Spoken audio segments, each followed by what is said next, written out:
지금 누가복음을 함께 나눈 지 벌써 수개월이 지났네요.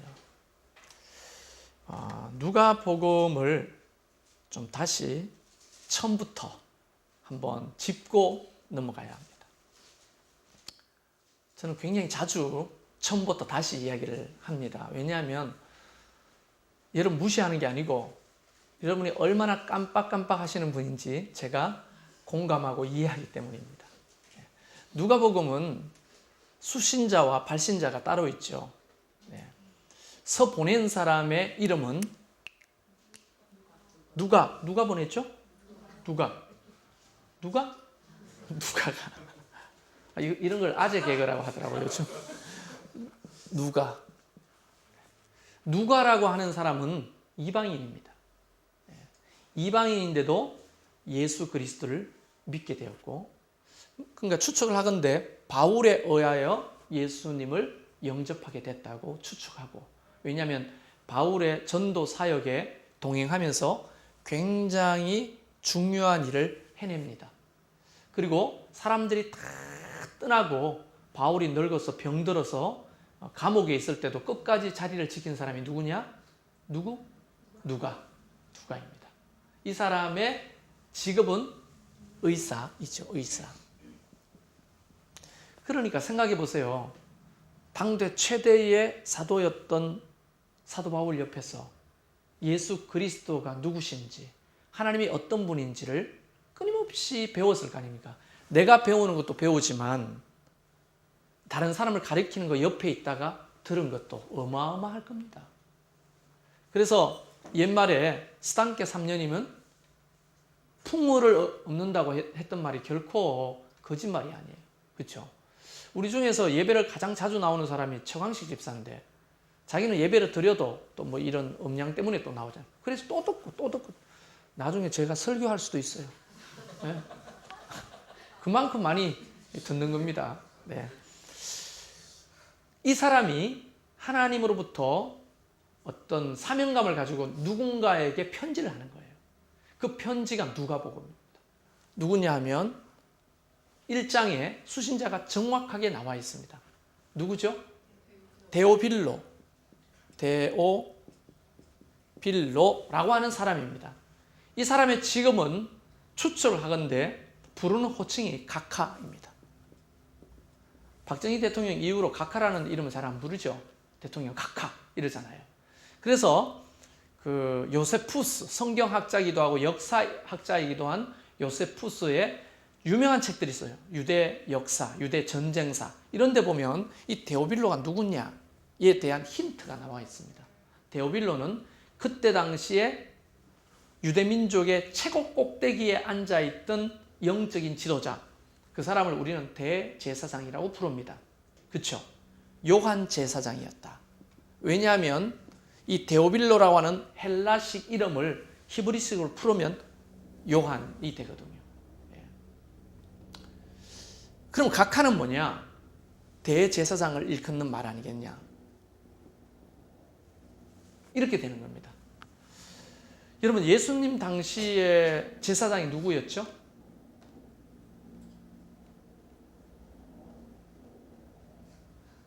몰라요? 제가 이렇게 질문하는 거 저도 가물가물거려서 여러분에게 좀 요청을 드리는 건데 아무도 몰라요?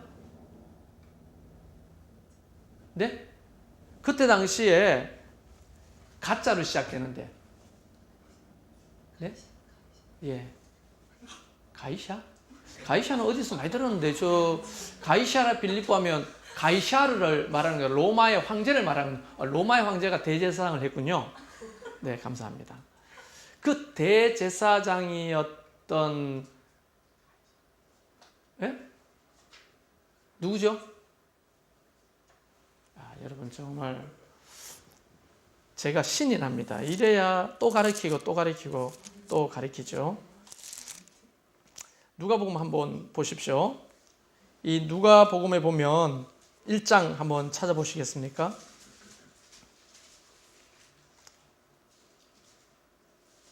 자, 1장 4절 우리 한번 읽고 계속 이야기해 보겠습니다.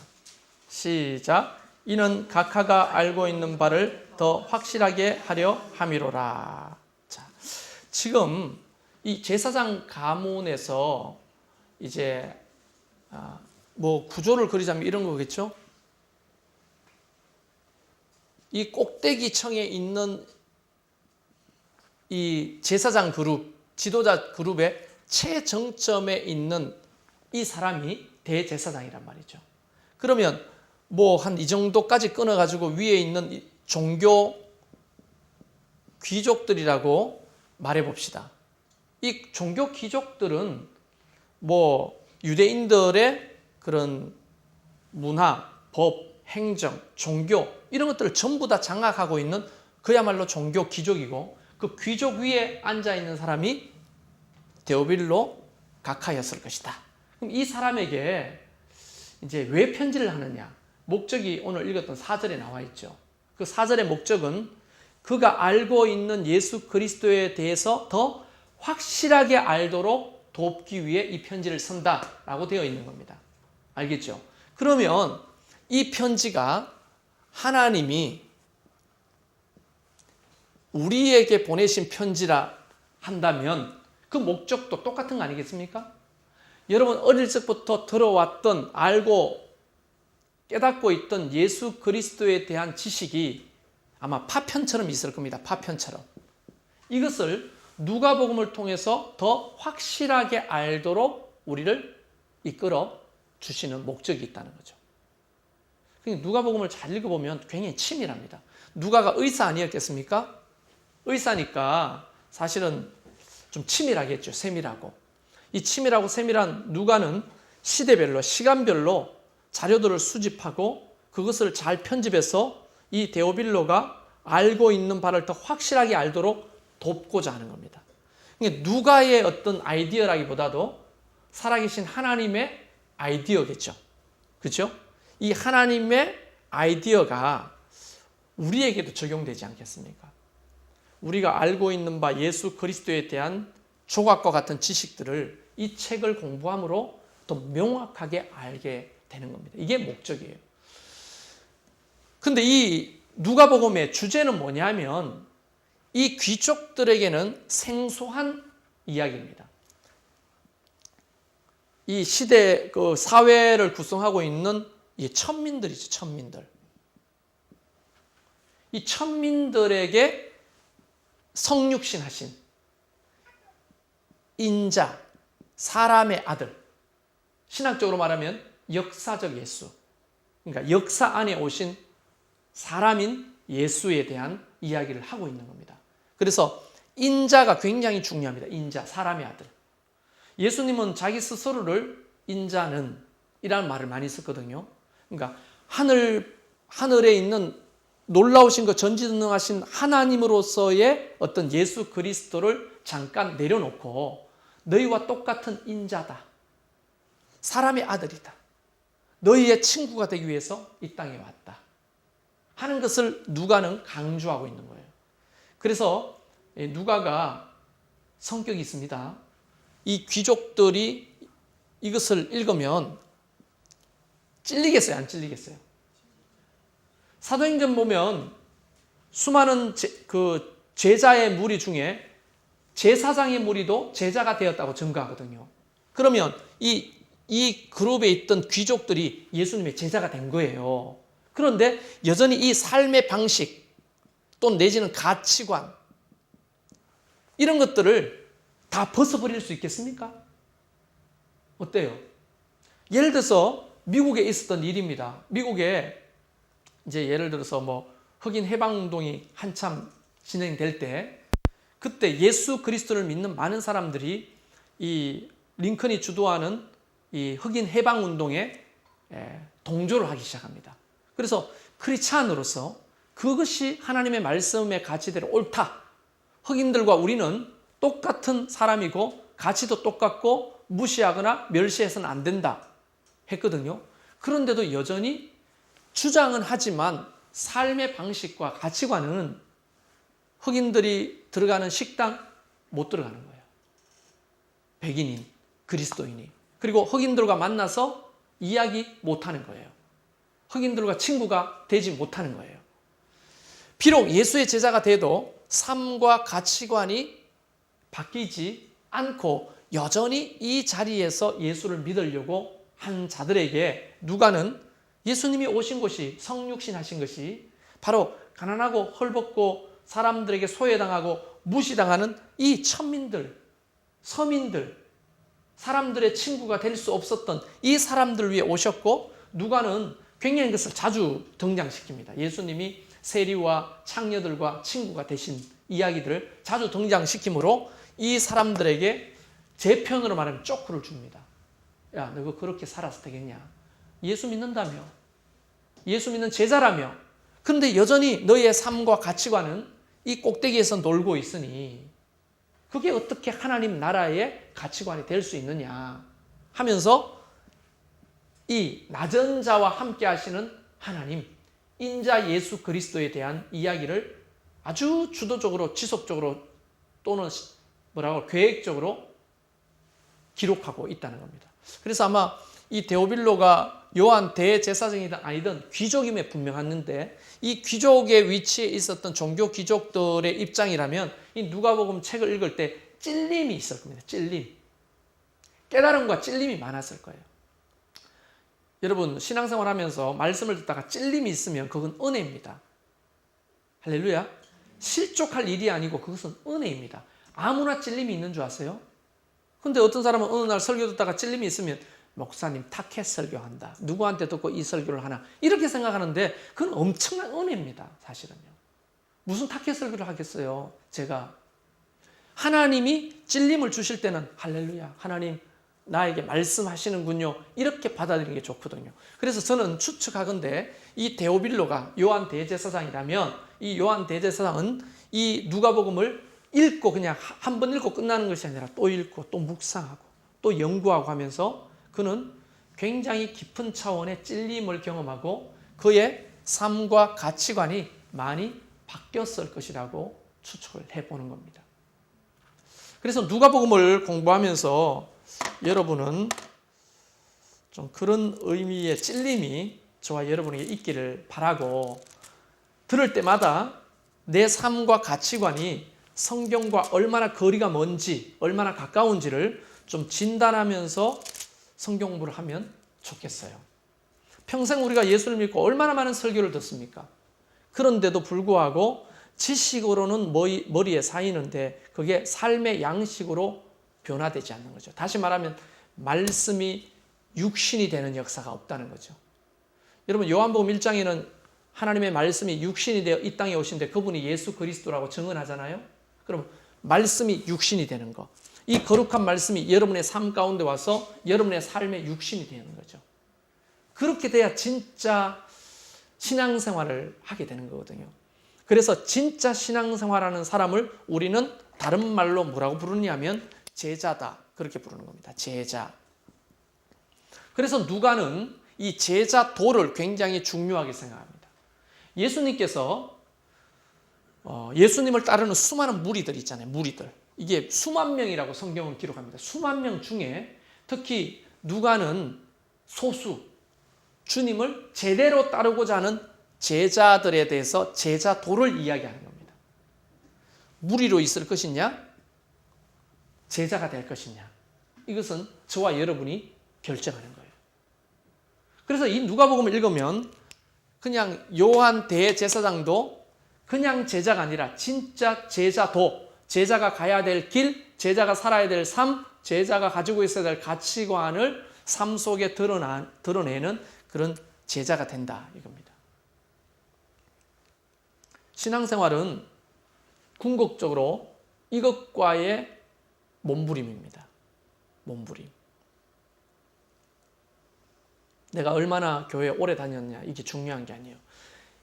이 방향성, 이 지향, 이것을 붙들면 마태는 그렇게 고백하죠. 나중된 자가 일찍 될 수 있다는 거예요. 일찍 된 자가 나중되고, 일찍 됐는데 그냥 무리로 살아. 근데 나중에 예수님의 무리가 됐는데 제자가 돼. 이런 일이 일어날 수 있다는 거예요. 그러니까 목사와 전도사라도, 장로와 권사라도, 또는 목자와 바나바라도 무리 속에 포함되어 있을 수 있다는 겁니다. 무리는 하나님의 나라를 위해서 어떠한 일도 기여도 할 수 없고 제자들이 누리는 그 또 다른 차원의 하나님의 은총과 은혜를 경험할 수가 없습니다. 그래서 제 자신을 비하하면서 얼마나 많이 예화를 드렸습니까? 저는 방위 출신이라 저 전방에서 군인들이 누리는 것들을 못 누리고 사는 거죠. 방위. 아련한 추억입니다만은 그 방위 받을 때 수통이 6.25 때 사용하던 거, 6.25 때 사용하던 방독면, 정말 남들이 쓰고 버리는 찌꺼기 같은 음식들을 먹고 제가 18방, 1년 6개월을 생활했거든요. 정말 이거 방송 나가면 좀 모르겠습니다. 그때 당시에는 음식이 그냥 쓰레기였어요, 정말. 그래서 군수과 아이들한테 물어봤어요. 야, 좋은 거는 다 어디 가고 우리 이런 거밖에 안 주냐? 했더니 야, 좋은 거는 다 전방으로 갔지. 우리한테 오겠냐? 그 말이 가슴에 한으로 남아있어요. 여러분, 국을, 끈덕이 있는 국을 먹어본 적이 없거든요. 미소국 있죠, 미소국. 끈덕이 아무 없는 그 미소국. 정말 재수 좋은 날에는 무 토막 정도, 배추 끈덕이 정도, 그것이 다였어요, 정말로. 그리고 생일날 고등어 튀김? 왜? 그날은 정말 어떤 훈련도 다 소화할 만큼 행복했어요. 고등어 나온. 그런 쓰레기 같은 음식을 먹고 살았는데 다 전방에는 친구들 나와가지고 이야기하는 거 보면 뭐 햄버거도 나온대. 거짓말 하지 마라. 햄버거가 어떻게 나오냐. 햄버거 나왔어요? 나왔어요? 진짜? 방이 아니에요? 목사님? 햄버거를 먹으면 햄버거도 나오고 다르잖아요. 무리와 제자는 다른 것입니다. 여러분, 우리의 지향점이 지금 무리 속에 있다 할지라도 방향성이 나는 제자의 삶을 살아야 되겠구나. 그냥 설렁설렁 교회만 출석하는 성도 말고 하나님 나라에 오늘도 찾고 부르시는 그 제자가 돼야 되겠구나 하는 갈망함이 여러분에게 있다면 지금 혹 무리에 있다 할지라도 우리에게는 가능성이 있는 겁니다. 할렐루야. 그래서 그 교회는 제발 무리들이 많이 모이는 교회가 안 됐으면 좋겠어요. 제자들이 모여있는 교회가 되면 좋겠어요. 할렐루야. 아멘 했으면 다 제자 되기를 바랍니다. 최성열 목사의 제자? 누구? 하나님 어머니? 아니죠. 이만희? 아니죠. 네, 집사님 리액션이 좋아요. 이만희 하니까 하나님 어머니 이런 리액션이 필요하죠. 우리가 그런 자들의 제자가 되는 게 아니고 오직 예수 그리스도 그분의 제자가 되기를 바라는 겁니다. 할렐루야. 그러니까 최성열 목사도 그분의 제자가 되어가고 여러분도 그분의 제자가 되어가는 거죠. 똑같은 제자가 되어가는데 최성열 제자는 어떻게 주님을 따르는지의 본을 보이고 또 어떻게 따르는지를 말씀을 가리키는 역할을 하는 것뿐이죠. 네. 자, 그런 의미에서 누가복음 18장을 보면 이제 누가복음 18장은 여러 주제가 나옵니다만은 계속해서 제자란 어떤 삶을 살아야 하는지 어떤 믿음을 가지고 있어야 되는지를 설명해 가고 계시는 겁니다. 자, 지금 나는 제자 별로 매력적이지도 않다. 나는 그쪽으로 못 가겠다. 뭐 이렇게 생각하시면 주무셔도 되고 지금 일어나서 나가셔도 됩니다. 유윤광 전사님처럼. 그런데 만약 여러분이 제자가 되고 싶다면 한번 귀담아 들어보시기를 바랍니다. 첫 번째 주제가 뭐냐면 기도에 대한 얘기를 하고 계십니다. 1절부터 8절까지가 기도에 대한 얘기예요. 비유로 말씀하십니다. 예수께서 그들에게 항상 기도하고 낙심하지 말아야 할 것을 비유로 말씀하셨다. 항상 기도하라. 이 말이 어디서 많이 들었던 말씀이죠. 항상 기도하라. 데살로니가 전서에 나오면 항상 기도하라고 하잖아요. 항상 기도하고 낙심하지 말아야 될 것을 비유로 말하는데 어떤 도시에 하나님을 두려워하지 않는 사람을 무시하는 한 재판장에 대한 이야기를 합니다. 그런데 그 동네에 과부가 있었어요. 과부가 와서 원수에 대한 나의 원한을 풀어달라고 계속 요청을 하는 겁니다. 그런데 여러분, 그 재판장이 어떤 사람입니까? 하나님을 무서워하지 않고 사람을 무시하는 그런 아주 천박하고 인간 같지도 않은 그런 재판장 아닙니까? 근데 그 과부 힘도 없고 능력도 없고 들어주면 뭐 뇌물이라도 좀 와야 될 사람인데, 그때 당시에 과부라면 가난하기 짝이 없는 그런 사람이죠. 그런 사람이 와가지고 나를 못 살게 구는 원수에 대해서 좀 해달라고 부탁을 하는데, 이 재판장은 콧방귀도 안 끼고 들은 채도 안 합니다. 그런데 이 과부가 끊임없이 재판장에 오는 거예요. 내일도 오고 모레도 오고 일주일 내내, 한 달 내내. 그러니까 이 재판장이 뭐라고 말합니까? 너무 번거롭다, 너무 짜증난다, 너무 귀찮다. 그리고 어느 날 과부에게 이렇게 말합니다. 야, 도대체 네가 지금 계속 매일 찾아오는 이유가 뭐냐? 제대로 한번 들어보자. 그러니까 과부가 울면서 쭉 이야기를 하니 사람들을 불러다가, 야, 과부 따라가가지고 그 원수 개박살내. 다시는 이 과부가 찾아오지 못하도록 해결해줘. 그 동기는 뭡니까? 너무 번거롭고 귀찮으니까 불의한 재판장도 이렇게 과부의 청을 들어주는데, 하물며 하늘에 계신 우리 아버지가 왜 하나님의 자녀들이 날마다 부르짖어 호소하는 그 기도를 들어주지 않겠느냐 하는 겁니다. 그러니까 밤낮 부르짖는 택하신 자의 원한을 풀어주지 않겠느냐. 그러면서 인자가 올 때 세상에서 믿음을 보겠느냐 하시면서 이 주제의 말씀을 마치거든요. 다시 말하면 이런 열정과 끈기를 가지고 기도하는 사람을 과연 내가 몇 명이나 찾아볼 수 있겠느냐. 이렇게 지금 말씀하시는 거 아닙니까? 그래서 제가 목회를 하면서 이렇게 봤더니 사람마다 원한이 없는 게 없고 다 아픔과 또 나름대로 소원함을 가지고 살아요. 오늘 처음 오신 자매님들도 해결했으면 좋겠다는 기도 제목들이 좀 있죠. 원래 교회를 다니셨습니까? 네. 그러면 뭐 옛날에는 예수 안 믿는 사람도 부처님, 공자님 뭐 다 부르면서 해결하고 싶은 기도 제목이 있을 거 아닙니까? 자매님들 보니까 기도 제목이 있는 것 같아요. 그것이 해결되길 바랍니다. 해결될 거예요. 해결됩니다. 왜 아멘을 안 했어요? 아멘? 오늘 수지 맞았어요. 됩니다. 네.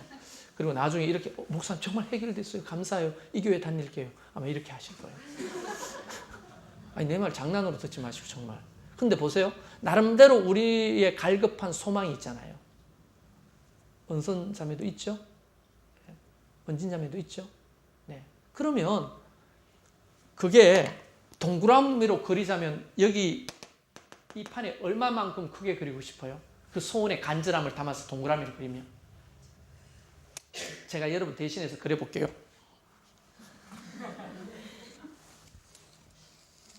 이렇게 그리고 싶죠? 그래요, 안 그래요? 이만한 간절함을 가지고 있잖아요. 그런데 기도는 요만한 간절함을 가지고 하는 거예요. 이게 되겠냐고, 이거. 근데 그렇게 간절한데 기도를 안 해요. 그렇게 간절하면 기도해야 되잖아요.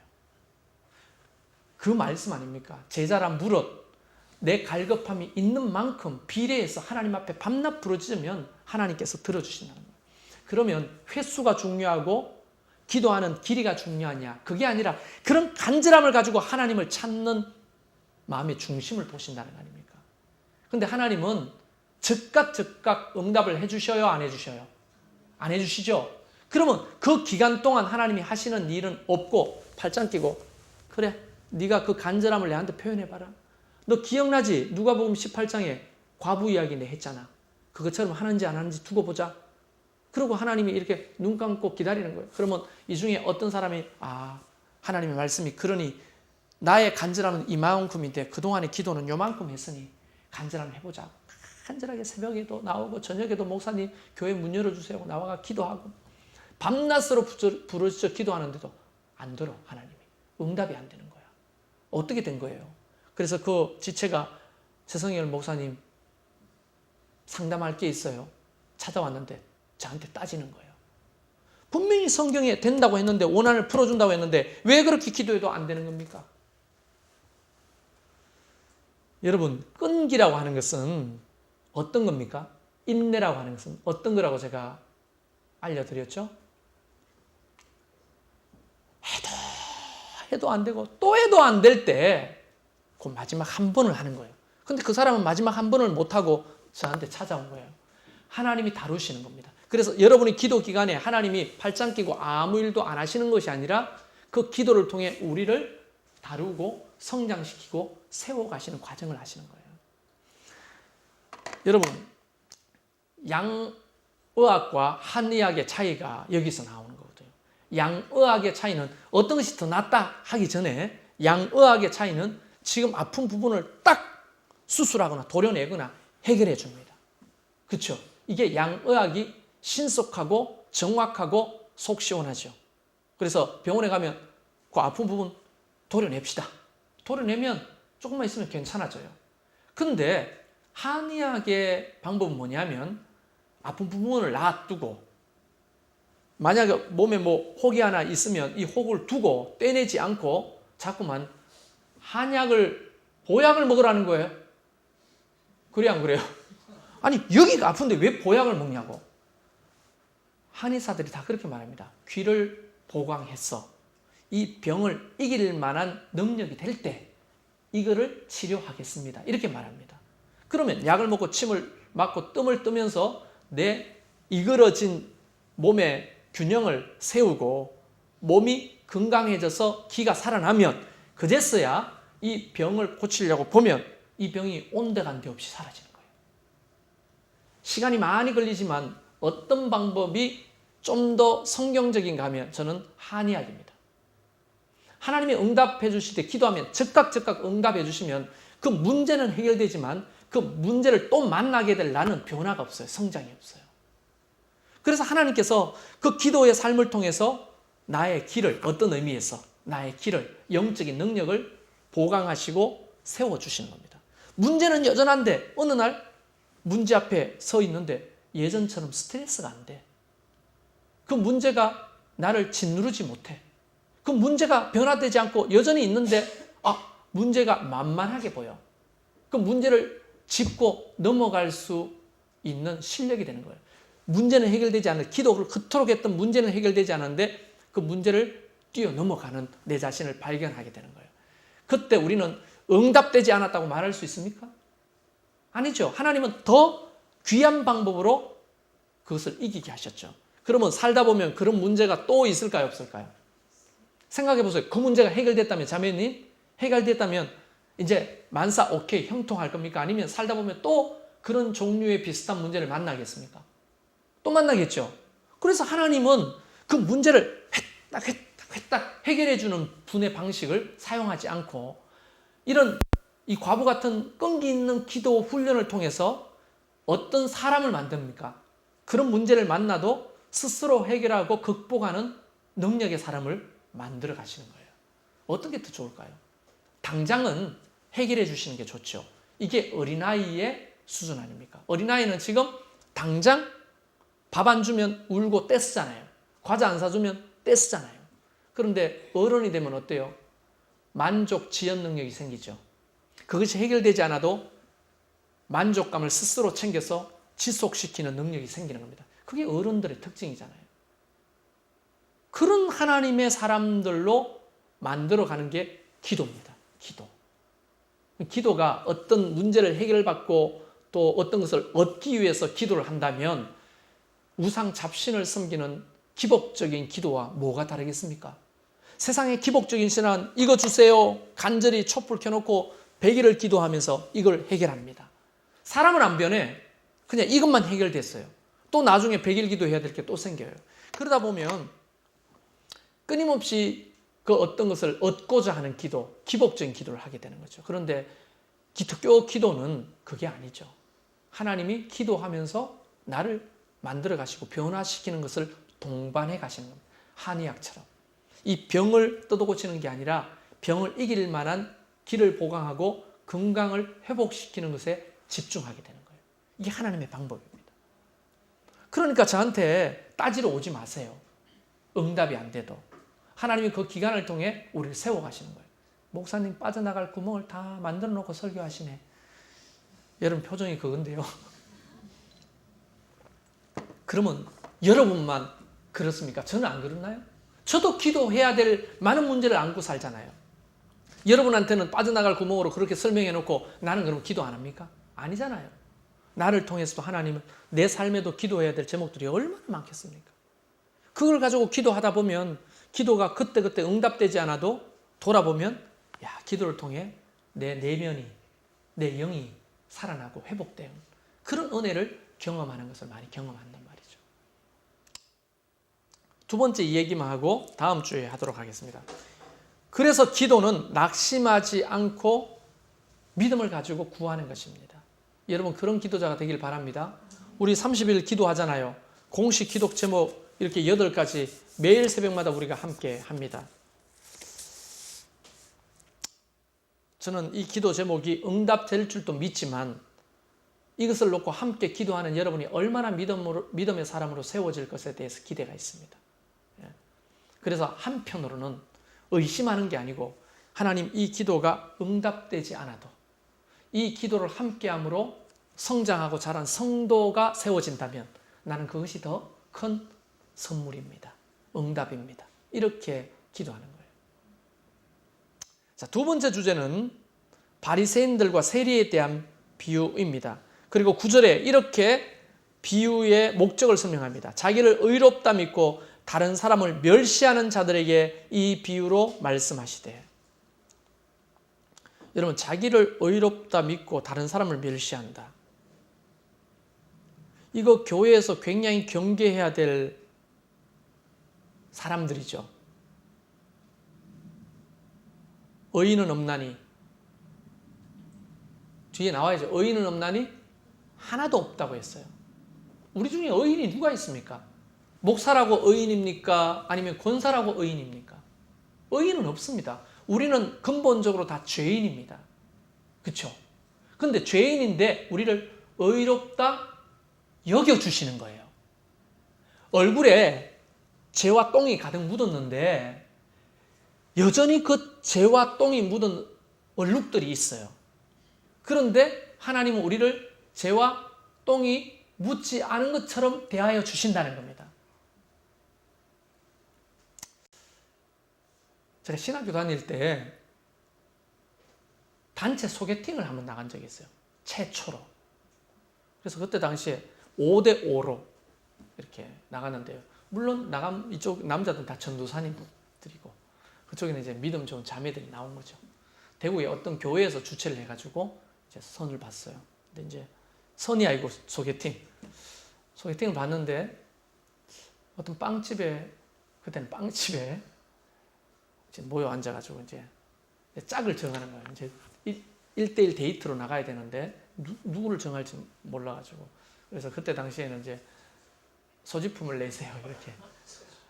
다 그런 시대를 살아놓고 왜 나만 그렇게 촌스럽게 여깁니까? 소지품을 하나씩 냈어요. 그래서 이제 섞어놓고, 남자랑 섞어놓고 하나씩 정하는데, 우리 중에 이렇게 남자들은 특히 외모에 약하고, 그렇죠? 그렇잖아요. 여자들은 또 그때 당시에는 좀 키에 약하더라고요. 키. 제가 그 중에 키가 제일 작았어요. 71이니까. 근데 이제 다른 사람, 전도사님들은 키가 큰 사람들도 꽤 있고 80 넘는 사람도 있고 했는데 이렇게 쭉 5명이 앉아있으면 스카이라인이 하다가 나면 이렇게 되는 거죠. 그래서 자매들이 나한테 눈길은 별로 안 줬어요. 그냥 큰 전도사님들 이렇게 보고 속닥거리고 느낄 수 있잖아요. 정말 상처받았어요, 그때. 그런데 남자들끼리는 보면 얼굴을 보는 거죠. 얼굴. 거기 이쁜 자매가 딱 한 명 있었어요. 우리가 생각할 때, 야, 그 중에 이쁜 사람 한 사람밖에 더 있어? 그 한 사람이 전부 다 안 보는 척하지만 눈은 다 골로 이제 다 가는 거예요. 그런데 제가 누가 되겠어요? 그 이쁜 자매가 된 거예요.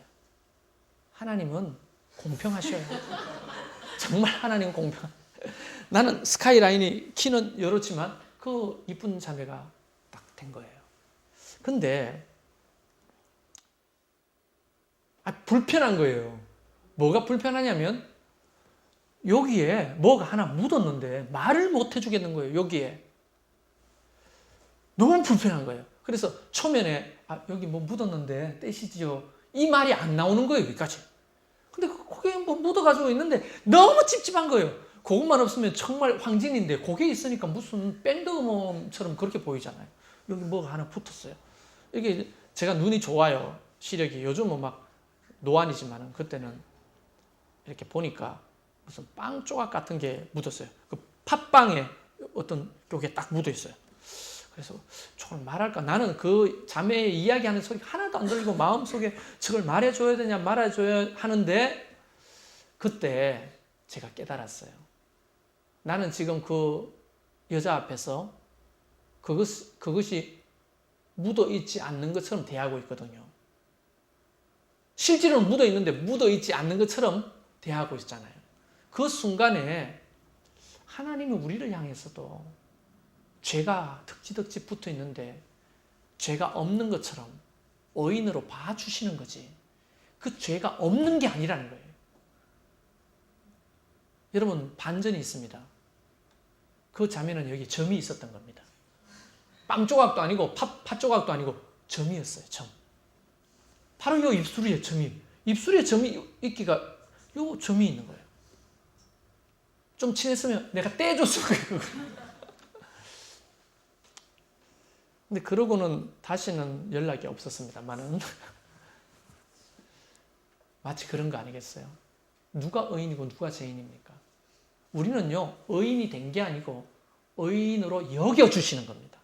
이걸 잊지 마십시오. 아시겠죠? 그런데 자기가 의인인 척 한다. 이게 말이나 됩니까? 이게? 그때 당시에 세리는 어떻게 사람들에게 평가받고 있습니까?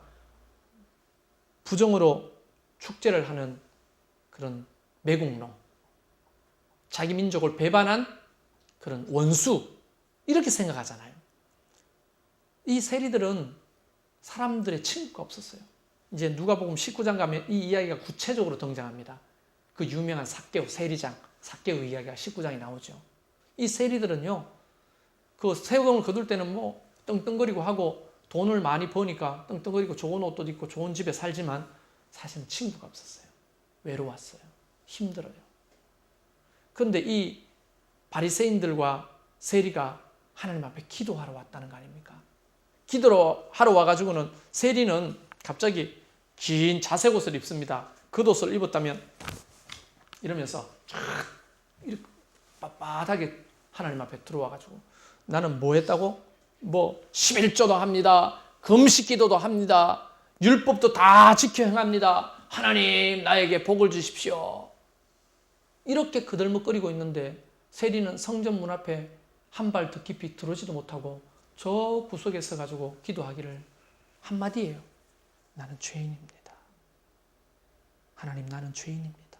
하고 서 있는 거예요. 예수님의 비유입니다. 지금 비유. 실제로 있었던 일이 아니고 비유로 말씀하셨다. 그러면 묻는 거예요. 누가 하나님 앞에 의인이겠느냐? 나는 의인입니다 하고 금식도 하고 11조도 하고 봉사도 하고 다 합니다. 이렇게 하는 사람이 하나님이 기뻐하시겠냐? 아니면 그럼에도 불구하고 나는 죄인입니다 하고 겸손히 자기를 인식하는 자가 하나님이 기뻐하시겠느냐? 누구를 기뻐하시겠어요? 바리새인이 아니라 세리 같은 자를 하나님이 기뻐하신다고 말씀하시는 거예요. 그러면 제자란 무릇 우리가 충성을 다하고 하나님 앞에 봉사를 다해도 하나님 앞에서는 여전히 한량없는 그 은혜로 사는 죄인입니다 하는 마음으로 주 앞에 나오는 자, 그런 겸손함으로 공동체에 함께 공동체의 삶을 살아가는 자, 이런 사람들을 하나님이 어떻게 높여주시리라. 자기를 높이는 자는 하나님이 낮추실 거고 자기를 낮추는 자는 하나님이 높여주시리라. 여러분, 사람이 스스로가 높아지는 것은요, 금방 아래로 떨어지기 쉽지만 하나님이 높이는 자는 사람이 끄집어 내어도 잘 안 내려옵니다. 하나님이 높이시니까. 어떤 자가 되고 싶습니까? 근데 오늘날 교회 보면 잘난 사람이 너무 많고 의인이 너무 많아요. 뭐가 그렇게 똑똑합니까? 목사 하나만 똑똑하면 되지. 안 웃으시네요. 그러니까 많이 선생 되지 말라. 그 말하는 목사가 많이 되지 말라. 목사가요, 심판은 더 큰 심판을 받는 거예요. 그러니까 어려운 겁니다, 이 자리가. 우리가 전부 다 뭐 그렇게 똑똑하고 잘났는지, 목사가 무슨 설교를 하고 이래라 저래라 하면 뭐 딴지 거는 게 많아요. 뭐 그렇게 잘났어. 아니, 여러분을 무시하는 게 아니고 다 의인이야. 그냥 제가 뭘 하자 하면은 그게 여러분한테 유익하지 않는 것이 있겠습니까? 저는 생각할 때 이게 성도들한테 유익하고 도움이 되니까 이렇게 해봅시다, 저렇게 해봅시다 하는 거 아닐까요? 내한테 유익한 겁니까? 그거 아니잖아요. 뭐가 그렇게 하자는데 은근히 부정적으로 이야기하고. 자기 의의가 있는 거죠. 여러분, 우리가 하나님 앞에 자기 의의를 좀 다 내려놓는 게 중요합니다. 그래야 은혜가 임합니다. 은혜가. 예. 생각해 보세요. 우리가 낮아지면 하나님이 우리를 높이시죠? 하나님이 높인 자는 은혜와 가까워요, 안 가까워요? 가깝지요. 그냥 비유로 따지자면 하나님이 높여 있는 자는 은혜와 가까운 자인 겁니다. 그런데 스스로 높아 있는 자는 도리어 영적으로 반대로 깊이 떨어져 있는 자예요. 은혜와 먼 자인 겁니다. 은혜 받으려면 겸손해야 되는 거예요. 자기 의의를 내리고 하나님의 말씀 앞에 겸손히 배우고자 하고 듣고자 하고. 목사도 마찬가지예요. 뭐 잘났다고 이렇게 가르치겠습니까? 저도 돌았으면 오늘 누가복음 18장을 생각해 봅니다. 나는 과연 가르칠 자격이 있는가? 없죠. 내가 무슨 가르칠 자격이 있겠어요? 아니, 저 박사 받고 오신 분도 안 가르치는데 박사도 아닌 내가 가르쳐요? 어떻게 가르칩니까? 그런데 이 말씀을 가르쳐 놓고 돌았으면 이게 저한테 또 찔림이 되고 교훈이 되는 겁니다. 나는 과연 이러고 있나? 나도 내 설교를 하나님의 음성으로 들어야 되는 거예요. 우리 모두가 다 세리 같은 마음으로 하나님 앞에 낮아지길 바랍니다. 그러면 우리 교회는 됩니다. 세비어 교회라고 하는 책을 사당에서 읽었는데요. 세비어 교회가 바로 그런 자들의 모임인 겁니다. 150명밖에 안 되는데 미국을 들었다 놨다 하는 교회가 되는 거예요. 우리가 비록 숫자는 적지만 이런 자들이 모이면 진접을 들었다 놨다 할 줄을 믿습니다. 한번 우리 기도하면 좋겠어요.